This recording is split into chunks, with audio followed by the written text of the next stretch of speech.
Hi guys, so this episode is all about insurance, and in this episode I'm very fortunate to be joined by Tim Kelly, the motor claim guru. He's a motoring engineer, assessor, expert witness, and insurance expert who after 20 years of working in with insurers, he decided to, seeing how they treated the public, he decided to start his own business in 2014 to act on behalf of consumers and fight insurers at their own game. Now, recently we've had a lot of discussion about where insurance premiums are going. They seem to be skyrocketing for a lot of people. So this I think will be a great opportunity to talk to the motor claims guru and find out what is going on. A brown car guy.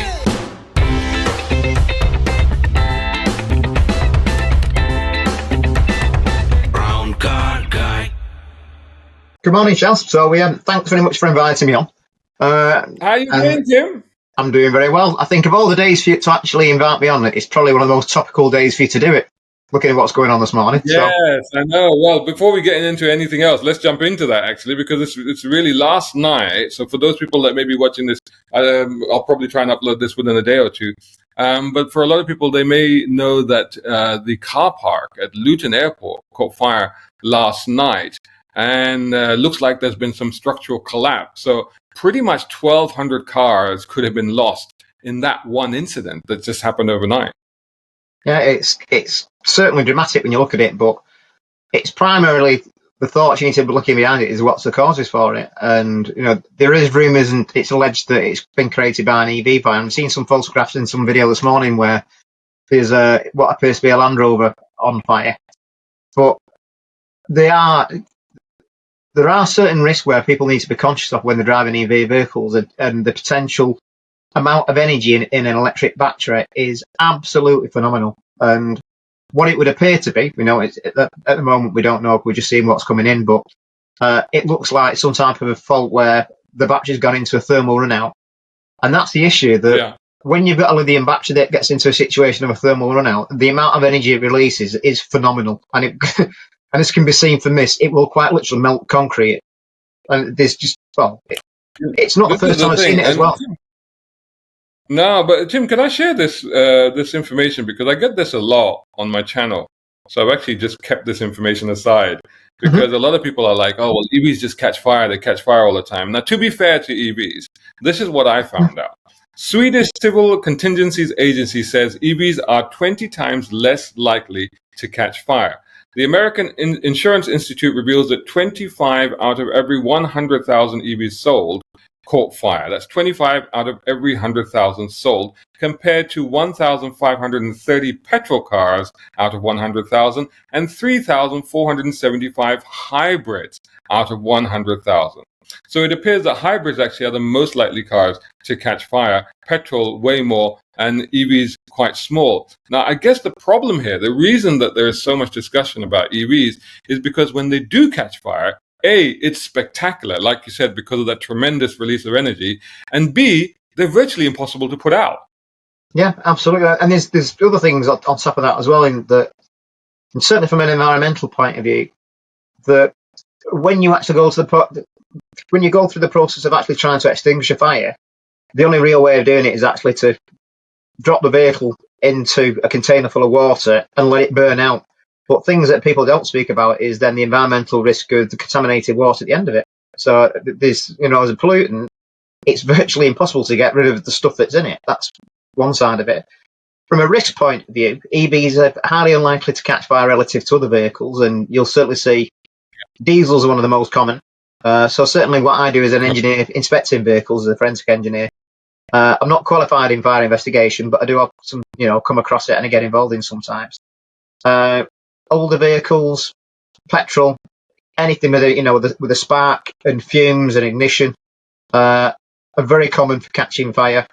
But what you've not got is the after effects on the environment around it. So the amount of heat generated by petrol when it actually explodes, it'll burn anything in the vehicle, but once it's actually burnt out of fuel, then it'll run out of energy. The problem you've got with EV vehicles is they don't do that. And it's not only that do they not run out of energy, it's also the amount of heat that they generate whilst it's combusting once it gets into this thermal run outside of it. And like I said, it'll quite literally it'll burn through concrete and other stuff. So that's the risk associated with it. In fact, I saw a video recently of a Tesla. I think the Tesla had been used to take a boat to a jetty, and somehow it had ended up in the water. Mm-hmm. But even whilst it was pretty much submerged in the water, it was still actually on fire. It was extraordinary. Oh, yeah. Well, the thing is, when you actually get into a situation of thermal run out, the actual batteries start releasing oxygen as well as the actual fuel that it's got, and it's that mixture of oxygen and the chemicals that's being released that cause it to carry on burning away. So yeah, this is the reason why the only way to put them out is doing it. Yeah, I mean, ironically enough, what I was told recently is that the reason they're so hard to put out is because the casing is so strong around them that actually it's impossible to get into that casing to actually put the fire out. Because they said, when the thermal runway starts, it just goes within that casing, and you can't actually get to it to put it out. And that's why even after a few hours, it's still burning inside, although on the outside it may look like it's not. Yeah, absolutely. And like I said, just so people are aware of it from an EV point of view, that the chances of an EV vehicle catching fire are extremely slim, and there's so many precautions in it. So, as an example, every vehicle that is either a hybrid or an EV has a pyro fuse on it. So a pyro fuse is there that in the event of an accident, what it'll do is the pyro fuse will pop and it actually cuts all high voltage that comes from the main battery into the vehicle so that it can be worked on. So it shouldn't cause any risk. The only real risk that you got with EV vehicles where fires become active is when cells actually inside the battery itself either separate, split, faulty, arc out inside, or there's some faulty componentry on the circuit boards inside that, because as the energy comes out from the battery, it goes through different regulators and inverters so you can convert it to speed. If there's some issue with that, it might have fed back and caused it, but in general, they're pretty safe. But the issue you've got is what you just said there, in that it's the actual batteries in the container. When something does happen, you can't get to them.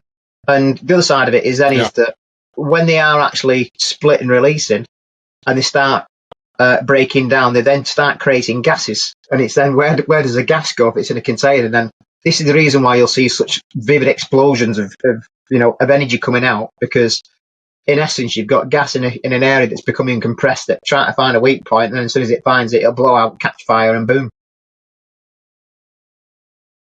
Looking at these cars, and like you said, I mean, we must emphasize that they're no more likely to prone to catch fire. But obviously, there is concerns over what happens when they do catch fire. But in terms of, I mean, we've now jumped straight into EVs, and I wasn't going to start with EVs, but obviously because of what's happened, we've jumped into them.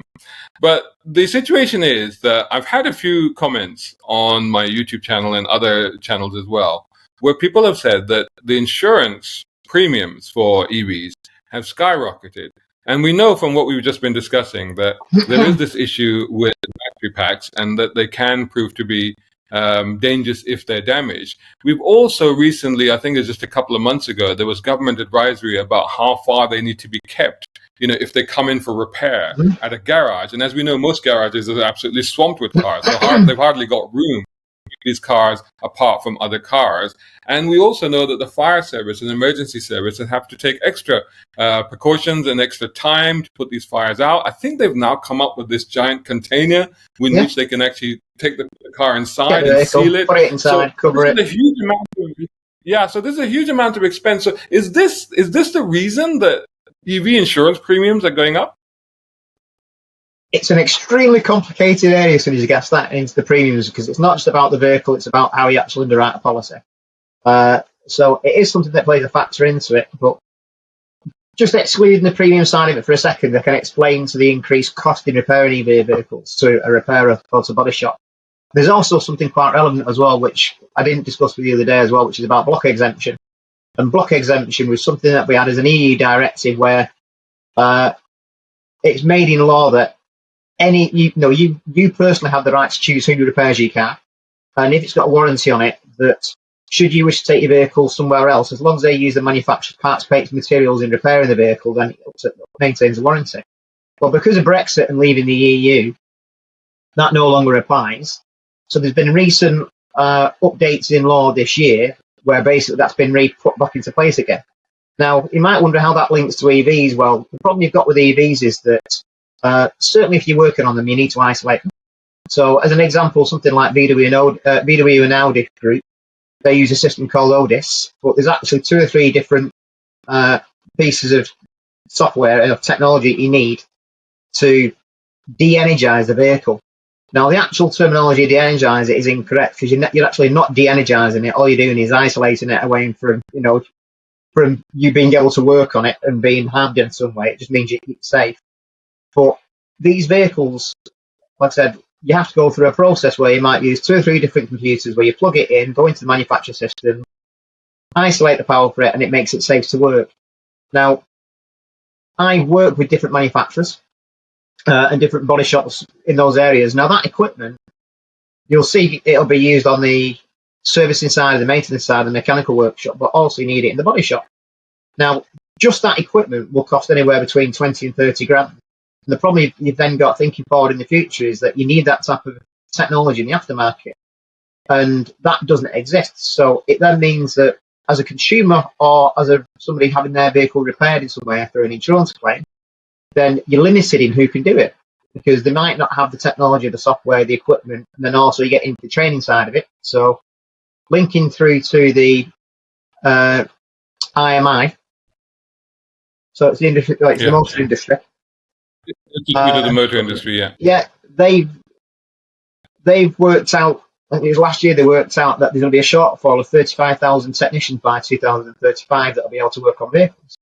So again, if you've got technicians that are qualified, then again, you're limited in who can repair the vehicle and where it can go. Now, purely based on supply and demand. Just briefly touch on why that's so important. I know from discussions that I've had with people like Matt Cleveley that there's very distinct, very unique training that's required in order to be safe when working on an EV, right? There is, and it's not just kind of like, oh, go and have some EV training, that's it, you're fine to work on each car. Within what the IMI do and the levels of training you can have, it goes up to about level 5 or level 6. So anything from the very basics of being aware as to what to do when you're working on an EV hybrid or on a solar EV, to physically working on the vehicle, working on the batteries. The perfect person to speak to this about is Laurent Posier from RH Engineering, who was on Supercar Challenge and things like that. So he specialises in it. But purely working on the EV side of it, having that knowledge and training, it doesn't just stop with having that one set of training. You actually then need to have specific manufacturer training on each specific manufacturer, because each vehicle might have a different process you need to go through to isolate it to be able to make it safe to work on. But also, equipment, it's not just about understanding what you need to do. So I could say that I've been on EV training and had it on one specific manufacturer brand. I understand what I need to do to work on a vehicle, but it can be completely different from a different manufacturer. So it's not one little simple thing where one training session sorts everything out. It's not. So, and they are dangerous things to work on as well. So it's actually the thing that people might not be aware of is that it's not just the batteries on these vehicles. Some of the future vehicles have got high discharge capacitors on them, and they would literally fry it in an instant with the amount of voltage you can release in an instant, because they're there for short-term bursts of energy. So a good example of it is Ferrari got it on a care system, and they were one of the first vehicles to actually have these high discharge capacitors in it. And batteries can give you a fair old crack and kill you, but these things are like a different world of, you would literally be vaporized. So the fear of working on any vehicle without having the training, and I train body shops and I work with them, and I often see queries where people are saying, I've got this vehicle in, what do I need to do to de-energize it and make it safe to work on? And it's like, the very fact that you're asking the question means you're at risk, because what you should be doing is referring back to the OEM manufacturer to get their repair statements on it to make sure it's safe. But yeah, it then means that as a consumer or as an insurance company, you're very restricted in who can work on it. And that marketplace being so narrow then means that they're going to charge more money for it, because they need to recoup their overheads and invested in the training equipment you've got. But what you've also then got with that is that the equipment involved. So a good example is Mercedes. I was doing one a few weeks ago, And if I showed you the nature of the damage on this car, you might think it's quite superficial. And when I looked at the estimate on it, I couldn't believe it. So the estimate was over 40 grand for what looked a slight bit of damage on the near side front corner. And the reason being was that, so when I explained to you before about these vehicles have a pyro fuse on them, so any vehicle that's an EV has to have one, because it needs to basically isolate the vehicle in the event of an accident so that it hasn't got live voltage going through it. Mercedes have decided to put the pyro fuse in the battery. So on some vehicles, it's actually in the dash or in the bulkhead or somewhere like that, and you can then put another fuse in when it pops. Mercedes have decided not to do that. So what they've decided is the event that your car has an accident, it blows a pyro fuse, the car needs a new battery, 26 grand. Wow. So it's like you've got a perfectly usable, practical vehicle there that needs a 26 grand battery on it. Well, at some point, these vehicles will get to an age where they're depreciated, where every vehicle will be a total loss. It'll be after being recycled. So then, how could that be great for the environment? Let's talk a little bit about how does that happen? How does how does an insurance company decide whether it's worth doing that, replacing the battery pack on that car or not? Because we have been hearing all these reports of relatively new EVs are being scrapped because the insurance are deciding it's too expensive to repair or replace them. Yeah, it purely comes down to cost with insurance companies. So when an insurance company total losses any vehicle, not just EVs, this is in relation to any particular claim that you're making with an insurance company, they work it on the basis that you've entered into a contract where they promise to indemnify up to the market value of the vehicle. So say, for example, to make it easy, we'll say it's a £10,000 car. Then you have that entitlement to insist on that vehicle being repaired right up to the market value. So if the repair costs are £9,999, it's less than the market value, you can insist on being repaired. Now, what insurance companies like to do is they know that when they get rid of the salvage of your vehicle, they're going to obtain a sum of money for that salvage. So what they would then do is, say, for example, the repair costs were less than the market value, they might get 30% of the market value of salvage. So with that 10 grand car, it means that salvage is worth 3 grand. So what they'll do is they'll say that we can repair a vehicle up to £7,000. Once it gets past that, it's a constructive total loss. And we will choose not to repair it. Now, you can still insist on it being repaired, but they'll say we choose not to repair it. Now, with EV vehicles, it gets into a whole different world because you're now talking where you've got batteries at 25 and 30 grand. So even something like a Nissan Leaf, the battery on one of them is 18 grand, or a Prius is 20 odd grand. And even like a Renault Ami, they're best part of 15 grand, something like that. So, and this is the reason why what you'll find is with a lot of manufacturers that when you buy a vehicle, you actually don't buy the whole vehicle, you buy part of it and then you lease the battery. So some of these manufacturers do that, which again creates loads of different awkward situations for an insurance company, because if they total loss a vehicle, are they total loss in the car or the car and the battery? And who owns the battery? Because the battery might be owned by the manufacturer, not by the owner. So if the vehicle's got damage to a battery, has the owner insured it as part of the contract? So in general, yes, every insurance contract on a vehicle that is an EV vehicle will be insuring the battery pack as well. But that manufacturer side of it is an element that comes into it. But these vehicles at 30 grand at battery pack, if the vehicle's worth 50 grand, the insurance company knows it might get 25 or 30 grand to salvage on it. They'll just say we're not repairing it.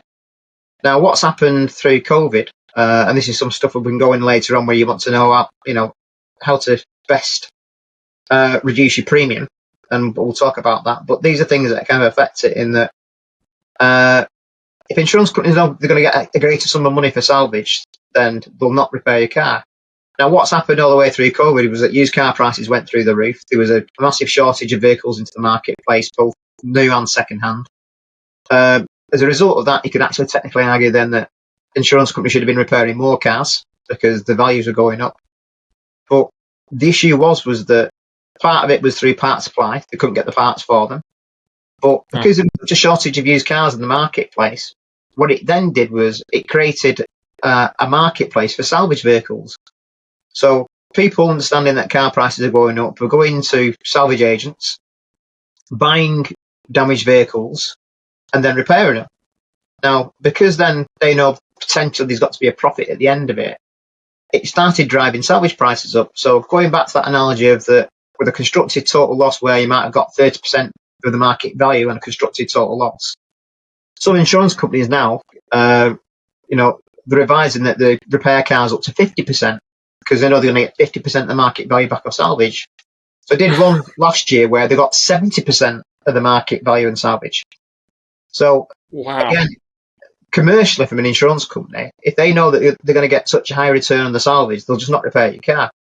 So one of the things that they also try to do at the moment from being inefficient is that when you claim, when you speak to the claims handler, it's called FNOL, so first notification of loss.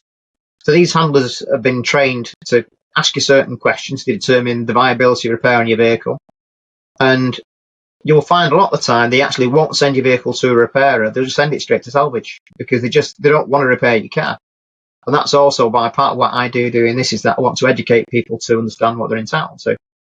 But with EV vehicles, because of everything that's on them, so it's not just the battery, it's also all the sensors, all the advanced driver assistance systems on it. The expense involved in repairing them is massively greater than conventional vehicles. And again, so if you look at the likes of a Tesla, Tesla want you to only use their approved repair network. To become part of their approved repair network, any body shop that signs up to it, it costs them about 50 grand just to be a franchise with it. So they need to recoup that back. So it's a lot of money.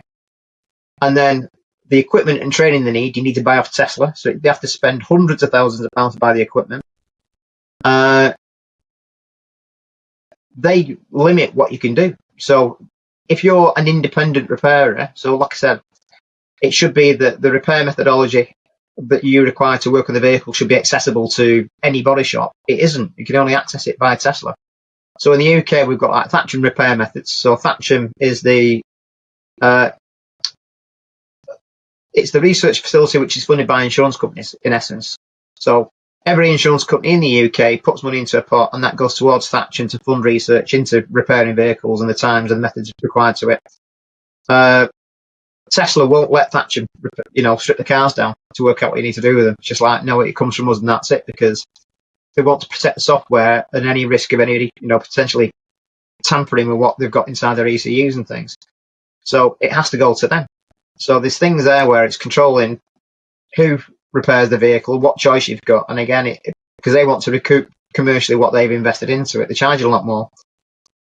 Logically, that money's got to go somewhere in terms of the increased costs. And certainly from an insurance company premium point of view, that's where it's being passed on. So it's more through the repair side of it. But that's kind of only part of the issue. So to give a rough understanding with the policy, go on then. Well, before we get into that, because this is it, because I'm being pulled in two directions here. Because on the one hand, I understand that the huge rising costs, particularly of modern cars, and we're not just talking EVs, like you said, all modern cars have all these sensors and, up to 3,000, semiconductors in each of them. So the huge rising cost of repair. But on the other hand, you're talking about how insurance companies can actually make money off the salvage. So aren't these things balancing out a little bit here? Why are premiums going up?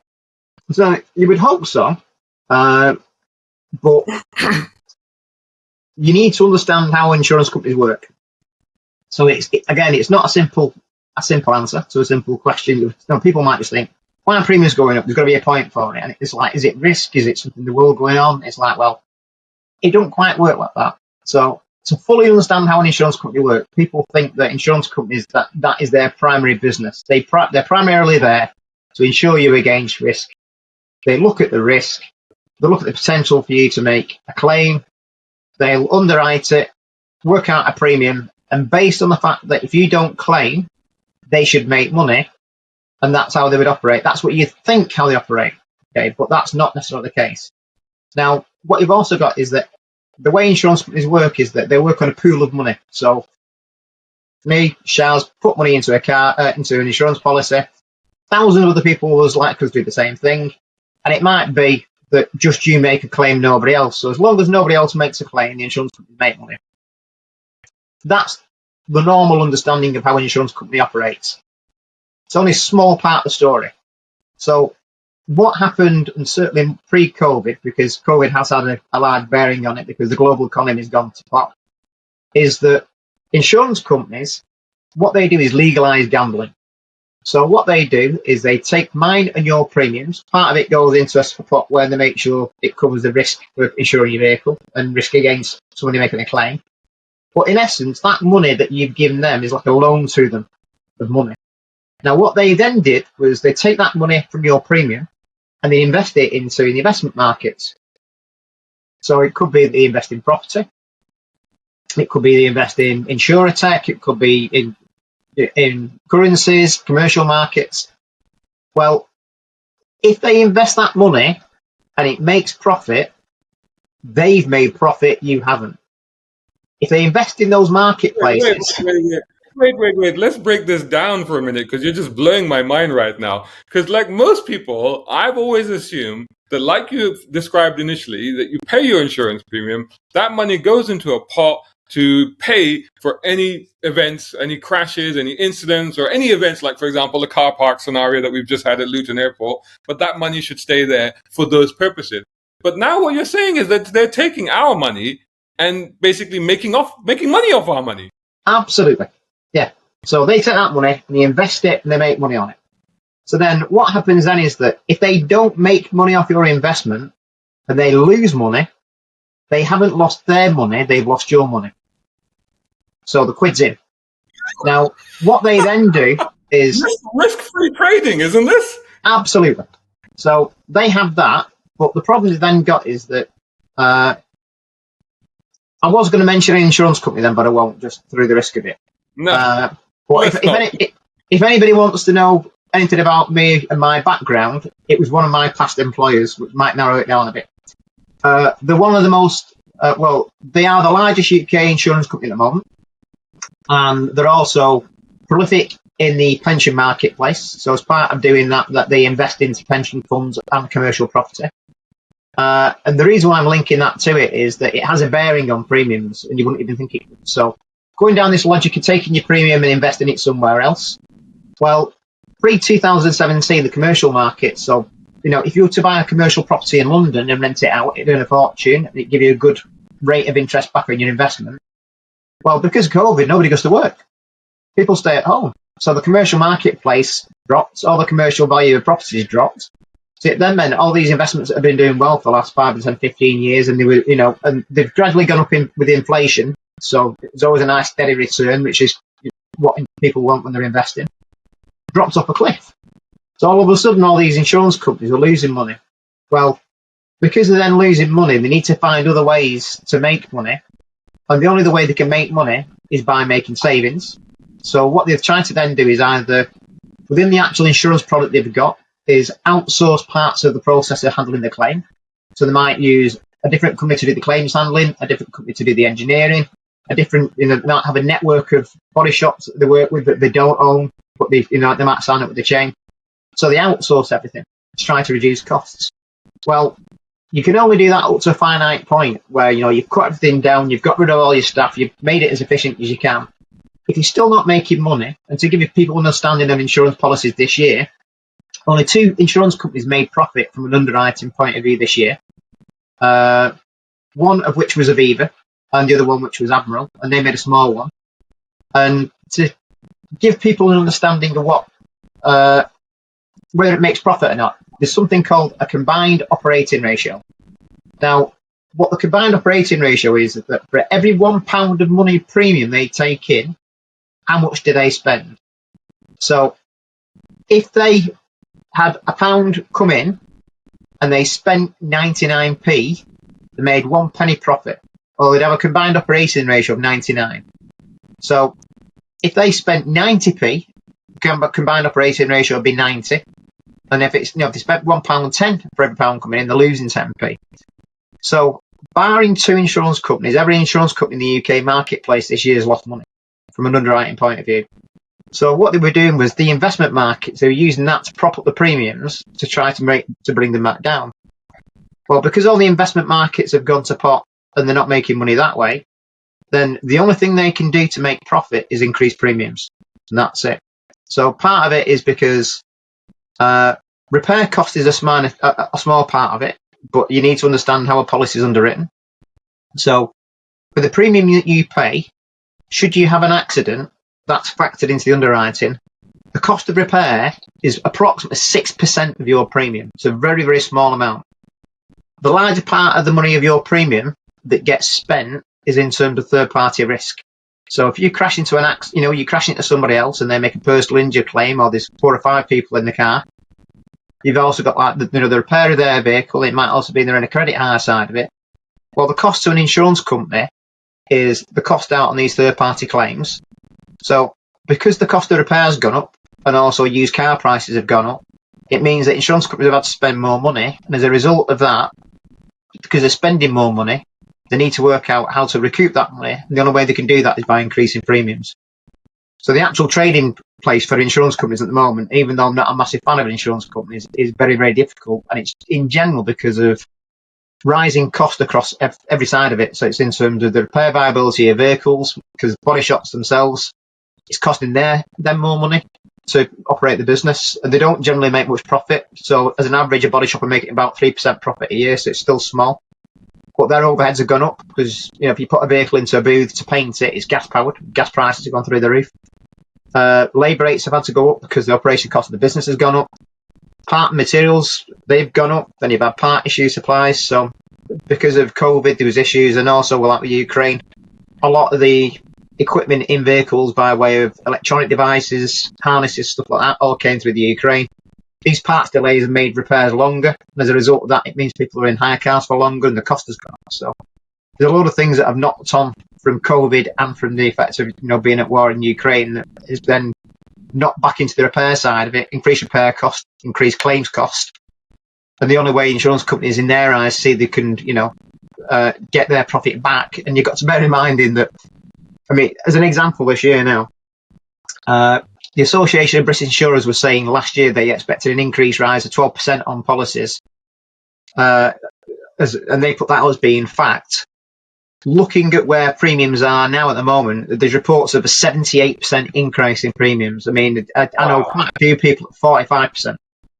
Well, as a really good example, so my father might be seen as being a bit more high risk because of his age, because he's 80. Yeah, he's 81. His premium, so he's got a Mitsubishi Eclipse. He was paying £500 and something a year. So he's retired. He's not driving from and to and from place of work. To be 2,000 miles a year. It's probably about as low risk as you can get, aside from the fact that he might be seen as being a high risk because of his age. His premium he got quoted by his insurance company this year was £2,200 from 500. Whoa! So it wasn't like 50%. It was like 200%. Now we've managed to get that down. So I've got it down to about just under £1,000. But even with that, it's still double what you were paying before. And yet his risk hasn't changed. And so when you think just trying to summarize what is happening with the premiums then, just so that people can really understand this. So yes, of course, the costs have gone up, and the rising costs, like you say, of the infrastructure, of the repairs, in addition to costs that have come from external sources, such as, for example, the war in Ukraine, which has increased energy prices globally. But in addition to that, it's because the insurance companies lost money during COVID from their investments. So this Correct. is basically the summary of what's happened. Now, going back to what you were saying earlier about the fact that, insurance companies take our money and then invest it, and then they make money off our money. But I suppose in one sense, bearing in mind what you just said about how small the margin is there, I guess that's kind of justified, is it? In terms of, for example, if you look at what happened last night, and I was just working out quickly, if there were 1,200 cars in that car park, which some reports have said, and let's say 15 grand each, you're talking about 18 to 20 million pounds, like that, and that's not including the building itself, obviously. So, and this will obviously come out of an insurance budget, right? It will, and what you've then also got is that who's liable? And if I was the likes of Land Rover, I'd probably be papping my pants, because are they vicarious? But just to continue your thought, but I just want to interject that we don't know that for sure yet. No, we don't know that. So allegedly, we don't know that for sure yet. Yeah, but allegedly, so it may have been a Land Rover. Yeah, go on. Yeah, so if I was a manufacturer that had a vehicle that created a fire that then was vicariously liable for anything else around it catching fire, I'd be papping my pants. So Yeah. what you've got though is that, does No, we every tend single to personalize these things, don't we, Tim? And I tell you what, the first, this is really bizarre. I suppose because I'm a car guy, but the first thought that came into my mind was, oh my God, we've lost 1,200 cars. And when the alarms were going off and they were popping, I was like, to me, it was like, that's the death cries of all those poor cars. Oh. And then the second thing that occurred to me was that sometimes when I I don't go to Luton Airport, thankfully, but often I'm going to Heathrow Airport to drop off or pick up my son, for example. And I take my BMW. I take my Classic. I'll definitely not do that now. Oh my God! What if one time I went on a press trip and I left it there all day in the car park. It's and it's because you're not conscious of it, you're not aware of it, and they are our pride and joy. I mean, I'm the same with my car, with my Porsche. It's like but the thing is, I use it, I drive it everywhere, and and it's not the most immaculate of Porsches. It will be next year when I do some more work on it, but it's like I bought it so I can use it, so I'm not that privy over it. But if anything happened to it, I'd cry. So the thought of the thought of doing something where you've left it in a car park, it'll be fine. I've gone away. Yeah. Imagine being on holiday and coming back and going like, right, I'll go and get. Oh God! Imagine standing there and seeing the car park burn, because I know a lot of passengers came out to get their cars and they were like the car park and just standing there and not being able to do anything. I'll tell you a story. This was when I was in Dubai. And there was a fire alarm in our building. And the way the buildings, normally you have a building and then you have an associated car park with each of the buildings, right? And there was a fire alarm in the building. And we came out, we evacuated the building. Me and another neighbor, we went through the building to try and let everybody know. But the second thought that I had was, let me get the car out of the car park. That was like second thought. I was like, let me get the car out of the car park because I don't want it, I don't want to lose the car because it's our car, Well, what I was going to say was, I don't know if anybody else is like me, but anytime I go away on holiday somewhere or I'm going away on business and I'm flying, I will photograph the floor that I'm on, where I'm on, the car park, and I also photograph the cars beside me, just in case somebody bumps into my car so I can see what's there. Imagine coming out and going like, shit, like, what floor did we park the car on? Oh, it was on 3 green, great. And you walk out to 3 green and go, there's no car park. Yeah. What would you do? Yeah, and it's so I do feel for anybody who's got a car there, because it would be horrific. But like I said, this isn't the first time I've heard of it. So there was actually a situation. It might have been last year, the year before, and it was in Liverpool, the car park, and the identical thing happened. And it was literally hundreds of vehicles, and the cause of that was related to an EV going up, right? And everything went, the whole caboodle. But so who then is liable? Like I said, I mean, you were inferring there that the manufacturer whose car was the first to go up could be liable. Is that normally the case, or is it? How does that work then?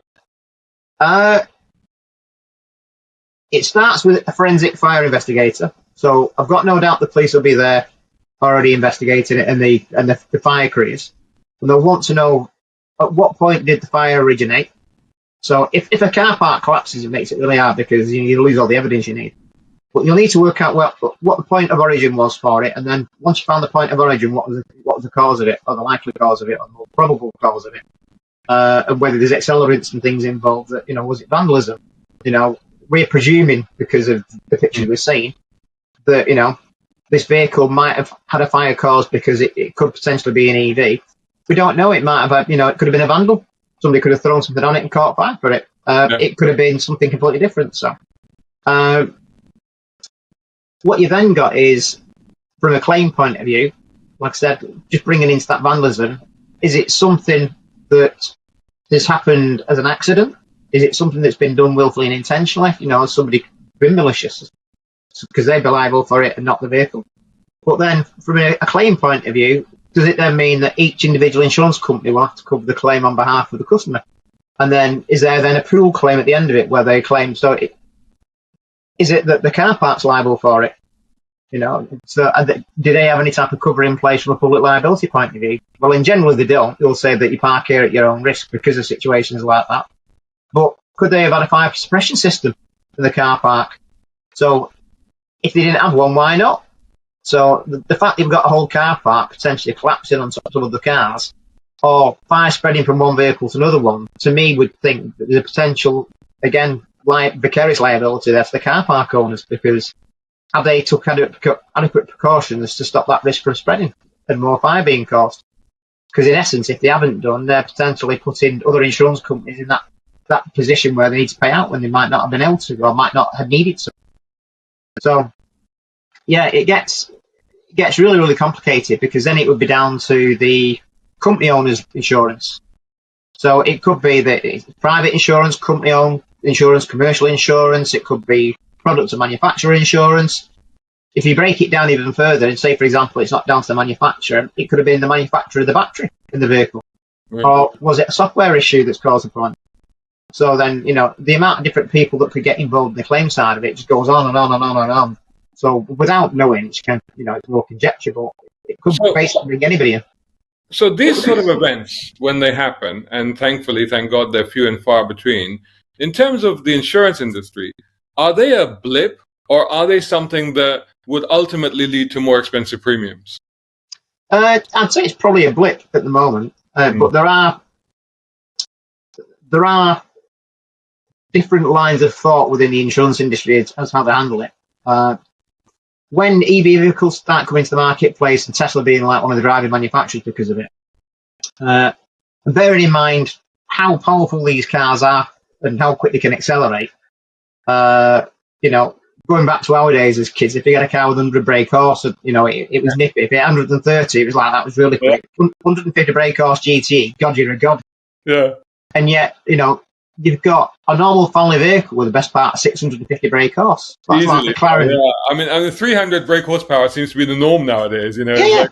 Like my 88, 325i, which in the time was considered to be quick. a really quick car, it actually only has 170 horsepower. Probably today it's only got 150 of those left. You know what I mean? But it's still adequate, right? Yeah. So thinking about that, then you've got a family car with as much power as pretty much a McLaren F1. Yeah.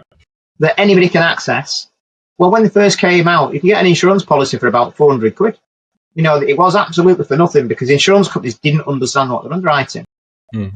Going 5 or 6 years down the line, they're kind of getting there, understanding what the cost is involved in terms of repairing them, but also the liability attached to them when they do go wrong. So premiums are going up.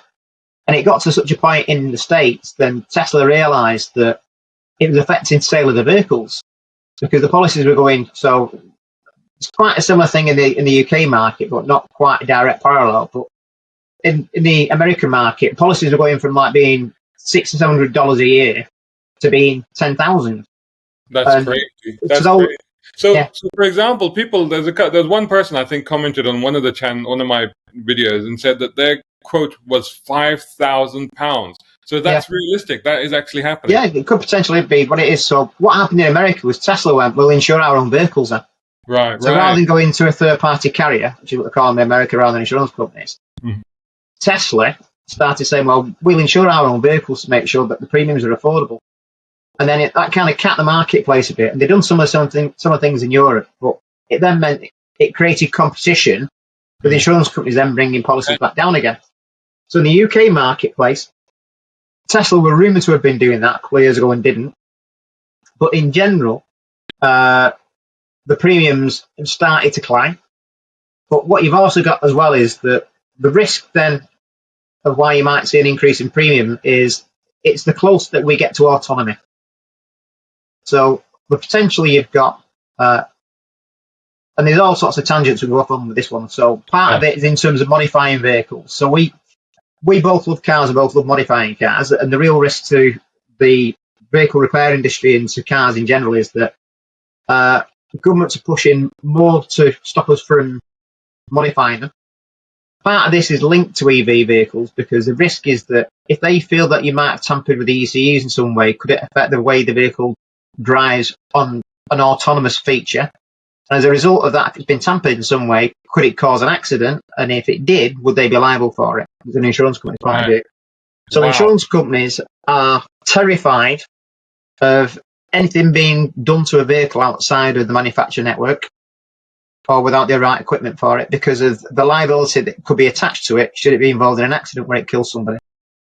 This sounds like a whole other podcast in itself. Oh, it's huge. I mean, because now you've done what you've done there is a little bit of crystal ball gazing, because that's a whole other thing about autonomous vehicles, the technology that's coming into cars. I'll tell you what, at this point, what I will say is that anybody watching and listening to this podcast, if you would like us to do that, then let me know in the comments. And absolutely. If you're kind enough to do that, then maybe we'll come back and we'll look at the future as well. So in the meantime, let's bring this one back to today, and let's talk about real world and real world premiums. And what advice can you give people? I mean, people are looking at their bills right now, and the fact is that cost of living crisis is going crazy. People have got bills coming in left, right, and center. And suddenly the insurance premium drops in their email or in their letterbox, and they're like, "Oh my God, now what do I do?" What advice would you give them? I'll give you a top 10. It's probably the best thing to do. So, insurance, the first thing you can't afford to do is be lazy. So, most people, every year, they'll go, "That looks all right, it's okay. I'll pay that." And what's happened this year, and something that's had an effect on premiums going up as well, it's kind of counterintuitive. So, the Financial Conduct Authority put into place last year that every insurance company, they need to make sure that the quote they offer you on renewal is the same that they would offer you if you were a new customer to them. Now, ironically, what that's done is that insurance companies would discount policies to new customers to attract them in, because what they could then do is they could then cross-sell other policies to you. So if you might have your car insurance with them, it might be that your partner does as well. It could be that they try and cross-sell house insurance, pet insurance, stuff like that. So they'd use a discounted policy as a feeder to get you in to be with them. Well, they can't do that anymore now, because they need to make sure that the actual price of a new policy to what you had is comparative. So that then means that there's no incentive to them to do it cheaper, because it's either way. So they either retain your customer or they don't. So it's flattened the marketplace and reduced competition, which is the ironic thing, is because the FCA did it to increase competition. Now, that means that you need to look. So if you need to look, how do you look? So what you want to do is don't just look at one place. People have become more prolific in using price comparison websites, which are a good thing. Don't just use one. So what I would advise you to do is, say, as an example, if you use Chrome or something like that, or Safari to do your searches, when you do it, put it in incognito mode. Now, the reason being is that when you go onto a price comparison website, what it does is it drops cookies onto your computer and it knows you've been there. Right. Now, if you then go back onto it to get a quote at a later date, it will give you a higher quote than what you've got, because it knows you're a repeat customer coming back to them. So go into incognito mode, which is, I'll guarantee you, when people say about giving advice, is one thing that I'll say later on that most people advise as a way of saving money, because it's becoming more known. But I knew about it years ago. This one about making sure you're being careful with your browser, very few people will know about. No, that didn't even occur to me. That is a real top tip, actually. That did not occur to me. That's extraordinary. Yeah. So do that. So make sure that you go into incognito mode. Now, what you then want to do, and this is the one that most people are aware of, but because I've known about it for years, is that there's a sweet spot when you actually look at getting a policy, and it's generally 21 days before your actual policy is due. Now, the reason being is that the later you leave it to get a quote on your policy, the higher the risk the insurance company thinks you as being. You're much more of a risk taker. Whereas if you do it a month before, you're probably less of a risk taker. But they also know that they underwrite on that date that you're getting the quote rather than in the future. So they're predicting where it's going to be in the future. So the closer it gets to you needing the policy, it goes from this balance of, you're not a risk taker, but they know it and they'll put the price up. The closer it gets to the date you need it, it'll come down. When it gets about 21 days, it starts going back up again. Now, whatever price comparison website you use will capture that information you get for the quote for 30 days.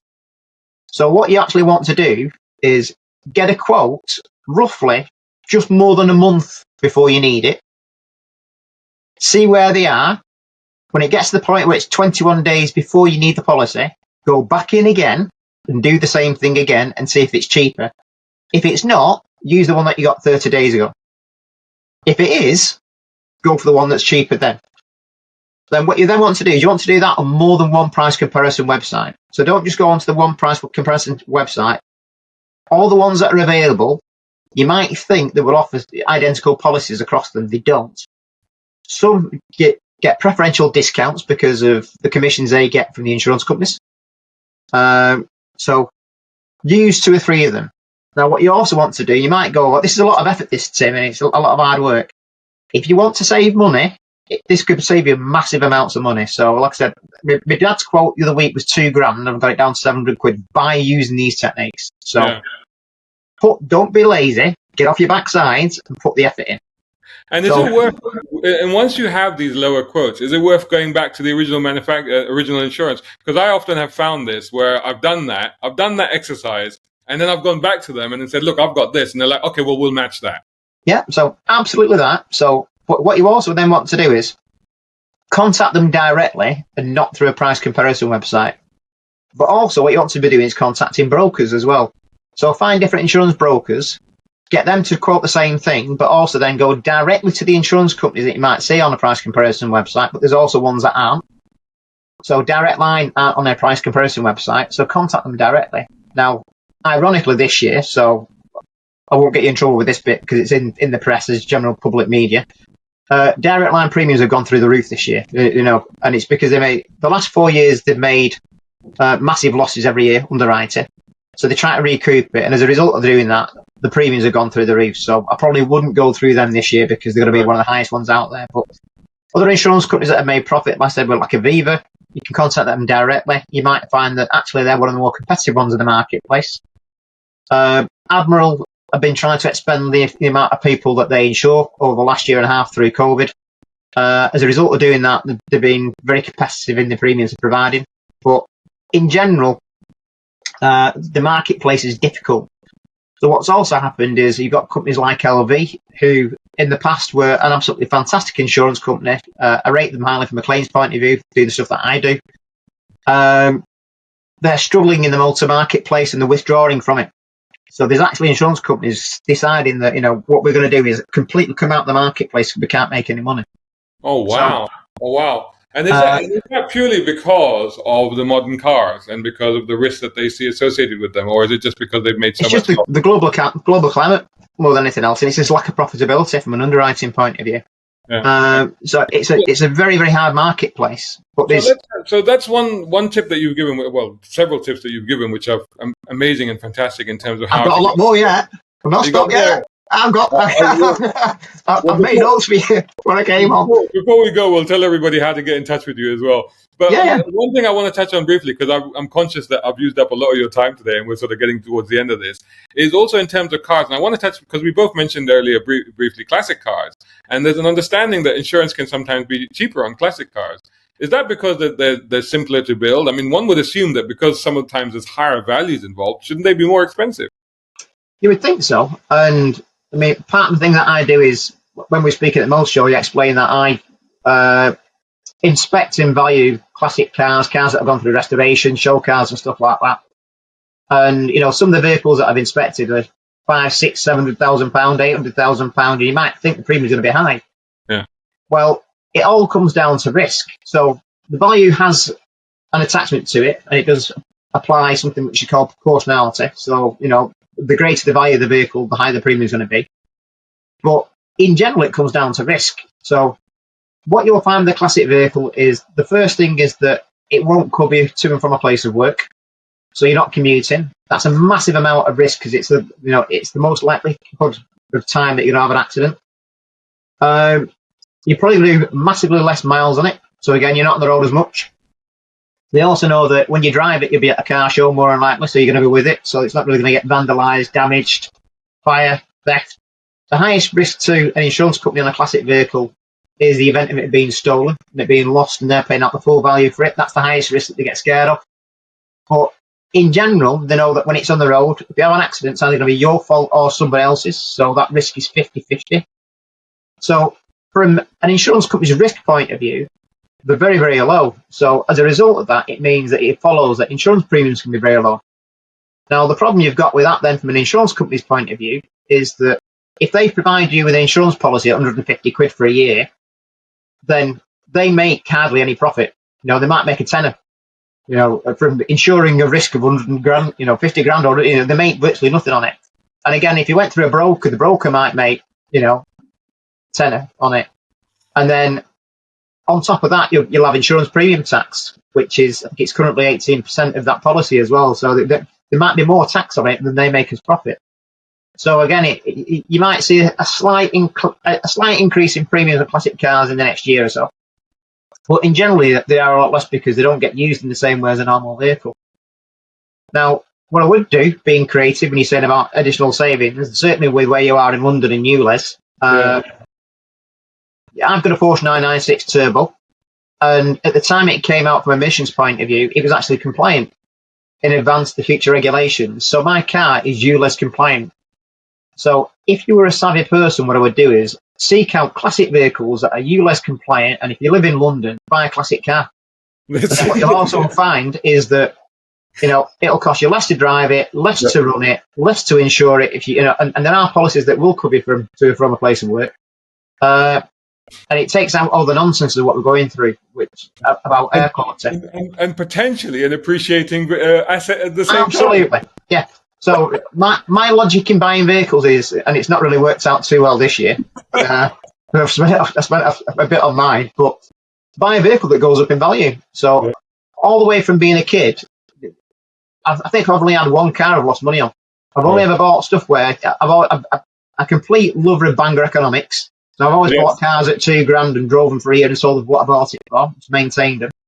But then with classics, I absolutely love classics because they're right at the end of the bottom end of the depreciation curve. And if you've got a vehicle that's at the bottom end of its depreciation curve, it's going to go up. So before this Turbo that I've got now, I made the best out of COVID because a Turbo was, in the eyes of most people at that time, an expensive toy. And because people were getting rid of the toys through COVID, the prices of Turbos are coming down. At that time, I had a career of two. And because people then suddenly had a bit more disposable money because some of them were getting bounce back loans and things like that, 996 Carrera 2s were going up in value. So I was probably into my 996 Carrera for about 18.5 and I sold it for 24. So I had 3 years of absolute joy driving the classic Porsche, and I made £6,000 or £8,000 on it. What better thing can you do if you're a petrol head than buy a car that makes you money that you can drive and enjoy on a daily basis, which is what I did with mine.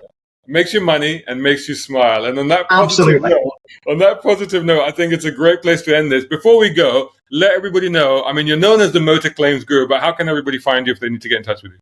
So hopefully you should know where I am because you'll find me absolutely everywhere. But the primary place you can find me is on my website. So you can find me on www.motor.claim, CLAIM, guru, GURU.co.uk. You can also find me on Instagram under the same thing, just Motor Claim Guru. Twitter, I do a lot on LinkedIn. So if you're on LinkedIn, certainly give me a follow there or send me a contact because it's one of the best tools you can use. So I like to create an audience and also find people like yourself on LinkedIn because, again, it helps when you're having a platform from a media point of view where we can help the general public. Yeah. So I'm on literally any social you can think of. I'll be on it at some point. And and if you're a business with a body shop and you want to learn about business development and how to actually learn how to handle dealing with insurance companies to make more profit, I'm on YouTube as well. I do tons of free training on it, but I also provide consultancy. And I'm also an engineer as well. So if you do have something where you've spent a lot of money restoring the vehicle, and it might well be that you spent more money on the vehicle than what technically it's worth, I provide specialist valuation reports to help you get it insured. So if you're the likes of our mutual friend Tim Shaw with his Mustangs, he's one of my customers and a good mate. And it's really important that you do everything you can to make sure that your pride and joy and what you love is insured for the right amount and what you've invested into it. But yeah, that's me and where I am. Thank you very much, Tim. It's been absolutely fantastic. Thank you so much for taking the time out to do this. I think there's been some incredible insights and valuable information in this, and I hope that people will enjoy it. Thank you so much, Tim. Yeah, no, thank you so much for inviting me as well. And it's a pleasure meeting at the British Motor Show as well. So, no, thank you very much for the invite. And any more podcasts you want, let me know. And if anybody's got any questions for either me, Shaz, give us a shout. let him know whether you want a second podcast or not, because I'm more than happy to do it for you and give you a bit more insight into the world of insurance and everything else that goes on. But yeah, thank you very much. Brown car guy. Hope you enjoyed that video. If you did, please hit the like button and share this video as well if you can. And while you're at it, check out these guys who also sponsor my content. I am deeply grateful to them because it helps me to buy new equipment, put fuel in the cars, and yes, buy a cup of coffee. You can do the same. Just go here or right here on YouTube. Just hit these 3 little dots down here and click on thanks. Make sure you're signed in first. My content is free, but this is how you can help me keep it that way. I may even send you a gift. Oh, by the way, watch this next.